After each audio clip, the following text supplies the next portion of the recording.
اصحاب کہف کا واقعہ یقیناً ایک عجیب واقعہ ہے، یعنی اللہ تبارک و تعالیٰ کی قدرت پر آدمی کا ایمان اور مضبوط اور قوی ہو جاتا ہے اس واقعے سے۔ رب تعالیٰ فرماتا ہے ام حسبت ان اصحاب الکہف والرقیم کانوا من آیاتنا عجبا، اور کیا تمہیں معلوم ہوا کہ پہاڑی غار اور جنگل کے کنارے والے وہ ہماری نشانیوں میں سے ایک عجیب نشانی ہے۔ معاملہ یہ ہوا کہ ایک ظالم بادشاہ تھا۔ بعض مفسرین نے بیان کیا حضرت عیسیٰ علیہ السلام کے آسمانوں پر اٹھائے جانے کے بعد یہ واقعہ ہوا، اور بعد نے کہا پہلے۔ زیادہ ظاہر قول یہی ہے کہ یہ پہلے کا واقعہ، تبھی یہود کی کتابوں میں بھی یہ واقعہ تھا۔ تو یہ ایک ظالم بادشاہ تھا۔ اس ظالم بادشاہ نے جب ہر طرف سے لوگوں کو سزا دینا، سرزنش کرنا اور وہ بت پرستی کی طرف لگا رہا تھا، تو یہ چند جوان تھے کہ جن کی تعداد 7 بھی بیان کی گئی، یہ ایسے تھے کہ اپنے دین بچانے کے لیے، اس کی حفاظت کے لیے یہ وہاں سے انہوں نے رخ کسی طرف کر لیا، اور یہ اس پہاڑی کے پاس پہنچے، یہاں تک کہ ان کے پیچھے جو وہ کتا تھا اس کو بھی کنکریاں اور کچھ مارتے تھے کہ یہ چلا جائے، مگر وہ نہ گیا، وہ بھی ان کے پیچھے پیچھے رہا۔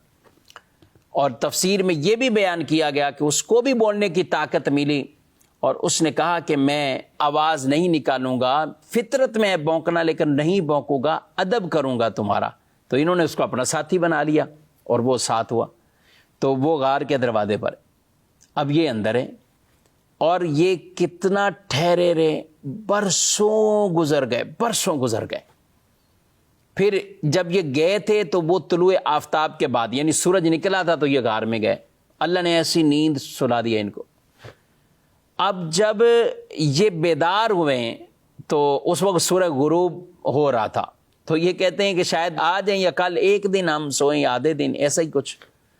تو اب انہوں نے کہا کہ کوئی تو جائے بازار سے کوئی کھانے پینے کی چیز لے کر آ جائے۔ ان کے پاس سکے تھے اس زمانے کے بادشاہ کے، تو وہ دکیانوسی سکے نکالے، تو کہا کہ یہ سامان کچھ خرید کر لائے، لیکن یہ نہیں جانتے تھے صدیاں گزر چکی ہیں، کیونکہ ان کو وہاں سوئے ہوئے تقریباً 300 سال گزر گئے۔ اسی حالت میں آپ برادرین کا غور کریں۔ اب جب یہ سکے لے کر وہاں پہنچے تو وہ سکے تو اس زمانے کے تھے، اب وہ کسی نے دیکھے ہوئے، یہ تو وہ پہلے کے کوئی ظالم بادشاہ تھا، یہ اس زمانے کے سکے۔ اور اب جو بادشاہ تھا اس زمانے میں، یعنی 300 سال کے بعد جو ہوا تھا، تو وہ بڑا ایک نیک بادشاہ تھا۔ تو لوگوں نے خبر وہاں تک پہنچا دی۔ اب بادشاہ نے پوچھا تو بتایا کہ ہم تو وہاں گئے تھے اور سو گئے تھے۔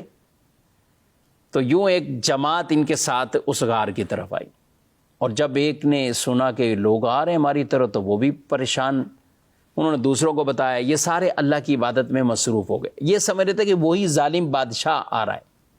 لیکن بہرحال یہ جب قریب پہنچے ہیں تو رب تبارک و تعالیٰ نے یہ ایک اپنی قدرت کا نظارہ بھی انہیں کروانا تھا، لوگوں کو بھی دکھانا تھا کہ مرنے کے بعد اللہ کیسے اٹھائے گا۔ 300 سال تک یہ یہاں رہے اور پھر اللہ نے انہیں اٹھا لیا۔ یوں لوگ ان کے اس غار کی طرف آئے، اور جہاں تک تفاسیر میں موجود ہے کہ بادشاہ سے ملاقات بھی ہوئی، معانقہ بھی کیا، وہ نیک بادشاہ تھا، اور اس سے ان کے وزیروں نے پہچانا کہ وہ صدیوں پہلے ایک بادشاہ ظالم تھا، اس کے دور کے یہ سکے ہیں، اب تو سکے کرنسی یعنی اب چینج ہو چکی، تو اس سے ان کی پہچان ہوئی کہ یہ کتنے 100 سال۔ تو پھر جب یہ سارے یہاں پر آئے اور بادشاہ سے انہوں نے ملاقات بھی کی، معانقہ بھی کیا، اور کچھ دعائیں دیں، اور پھر دوبارہ اپنے غار کی طرف متوجہ ہوئے، اور وہیں اپنے بستروں کی طرف گئے، تو اللہ پاک نے انہیں اسی طرح موت عطا کی ہے، وصال ہو گیا ان کا۔